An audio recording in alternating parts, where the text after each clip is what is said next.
Hello there and welcome back. Now in this lecture I'm going to show you how you can design a YouTube channel banner. For that, first of all I want to say I have for you a YouTube channel banner template that you can download. This template is very important. Let me explain it to you real quick. So when you are using a phone to look at a YouTube channel, normally what you see from the banner is just this particular red part. When you're using a computer, you're only seeing until this part. But when you are on a full screen on a TV, normally you see much more than that. But really, what we should work on is these parts.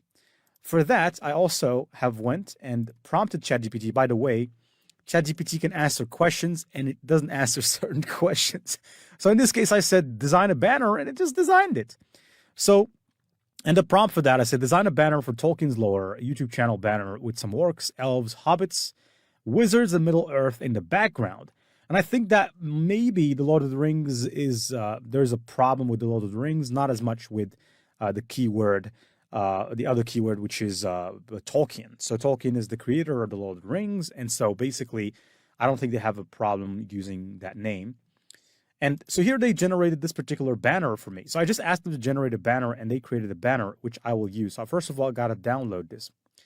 And so now that they did this, I want to go and show you the answers that we can get from Leonardo AI and from Midjourney. So, but first, for Midjourney and Leonardo, for Midjourney specifically, we need to prompt it differently when it comes to the size, because the size of a YouTube banner is basically, if we look at this image, I think it's about 1,000. Now, normally I have to go to size this up at a Canva.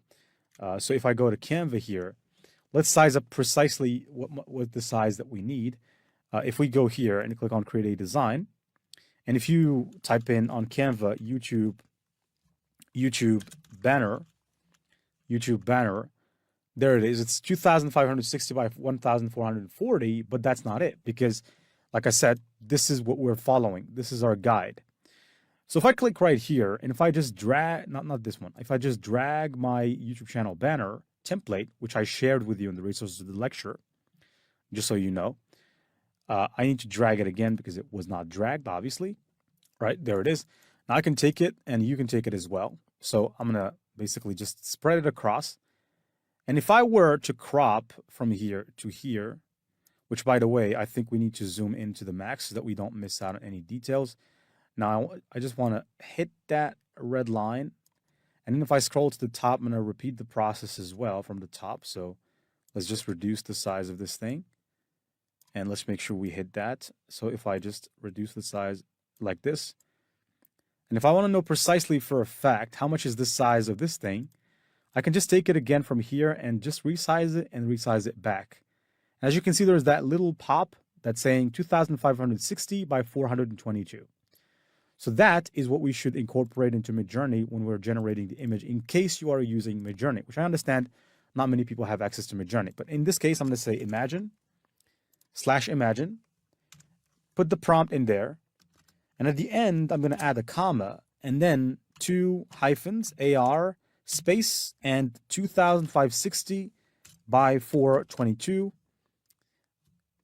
And let's just go ahead and click enter. So now let's leave Midjourney doing its thing.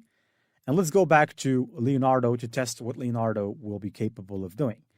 Now for Leonardo to be able to generate this for us, we need, and I'm sorry to say, we need to select a different size than the ones that Leonardo was prompted to or was programmed at. But I think I'm going to go with Leonardo Vision XL. And now it's programmed at 1024 by 768. But since we have the width is much bigger than the height, I think I'm going to go, so let's go back here. I think I'm going to try the custom size. Now here, they don't have it for this model, I think. I think they don't have it for this model. No, they do. There it is. I can go here to the width, 2,560, and to the height, I'm going to make it 422. Now it's not going to be a perfect image. Now the max I think here is 1,563, which means that we need to lower this, but it's okay. I think it's better. Let's just generate and see. Anyways, I think I'm going to go with the DALL-E one. But have a look at this. This was generated by Midjourney in case you have Midjourney. And as you can see, this is also good, but not to the level of DALL-E. So now, because I'm actually going to use the DALL-E image, I'm going to go here to my template. Now, I would like you to name this. So the name is Ringside Tales, YouTube channel banner, YouTube channel banner. And what we're going to do is basically we're going to drag and drop the DALL-E image. Now, in case you don't have DALL-E, you should be able to use images generated by a Leonardo or another tool. Or, in my opinion, you could just simply use one of these images, or just imagine something from your brain and ask Leonardo to create it. Or you can ask ChatGPT to generate a prompt that you can use to generate an image with Midjourney. That also works like that, or with Leonardo. So here, I'm going to drag. I don't know what's the problem here. I'm dragging images, but they're not getting dragged for some very weird reason. But anyways, now it's working. So here's what we're going to do. We're going to actually click this image and make it transparent so that we can see through. And what I'm going to do is, to put it simply, I'm just going to go ahead and make sure this is locked so that it doesn't move. No, not this one. Sorry. This one is locked.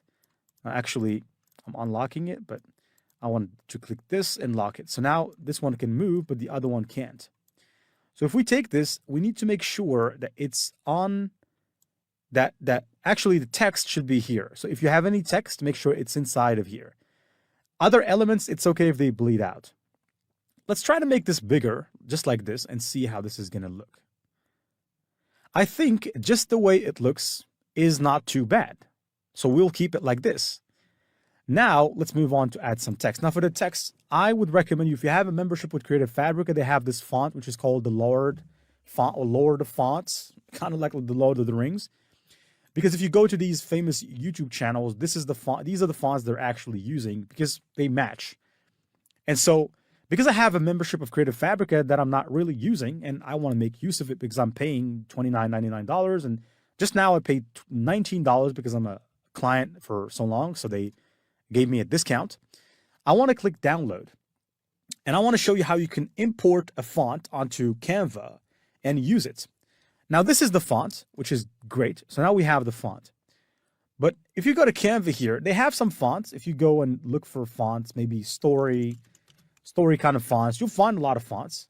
Now, first of all, you have to click text, and you have to select the text, and then you have to click here on the font, and you have to look story something.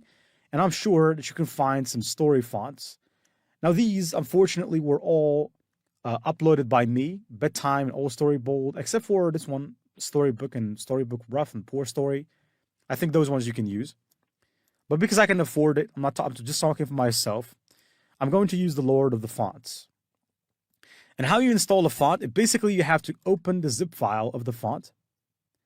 And first thing is first, you have to create a file in your computer, a dossier. So I'm going to go to my downloads here. Normally I should be showing you this, but it's okay. Now I'm going to go here and I'm going to click new and I'm going to create a file. And this one, I'm going to name it Lord of the Fonts. And in this file, I'm going to go to my zip file that was normally supposed to be opened. Now let me click again. That should do the trick. All right, so now the file is going to get opened. Now when you extract the files from your zip file, make sure that you extract them in the file that we have created right now. Otherwise, they'll be lost. So I have them in my computer, the downloads. If I go to my downloads, not the downloads, I think it's the downloads. If I filter with L, Lord of the Fonts, I can select the file and that's it. And that's the path and click finish. Now we have the font. So how do you install a font on Canva? First of all, make sure you extract the file. The file is going to get opened like this, and we have different files. So for specific files, you may have different types. In this case, we have PDF, we have all kinds. Now, these are letters. Unfortunately, I'm not sure that this is what I'm looking for, actually. If I go to black, let's see. Normally, I don't want it to be in a PDF, but okay, it's okay. So I think this is not how I wanted it to be, but it's okay. Let me click here, go inside.